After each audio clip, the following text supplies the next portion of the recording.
তুমি চলে যাওয়ার পর আমি 206 রাত না ঘুমিয়ে একটা ডায়েরি লিখেছি। ডায়েরির 17 পৃষ্ঠায় তোমার নাম উল্লেখ করা আছে।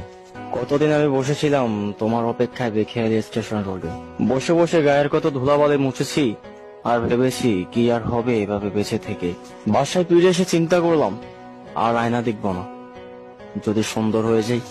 রাতে ছাদে এসে হীন আকাশের দিকে তাকিয়ে অনেক তারাবাতি গুনেছি, আর ভালোবাসার তানপুরা বাজিয়েছি এবং অস্পষ্ট কণ্ঠে বলেছি সে আমার হতে দেয় না।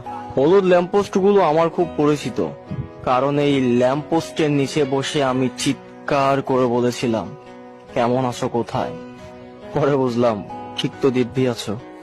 আজও আমি খোলা আকাশের নিচে উড়ে যাওয়া পাখির চোখে তাকিয়ে ভাবি রূপ কথা সে, আর সবকিছু ছিল পবিত্র পাপ। এখন অন্ধকার ঘরে বসে বসে ভাবি আমার একটা মানুষ হইল না যে আগাগোড়া জানবে আমারে।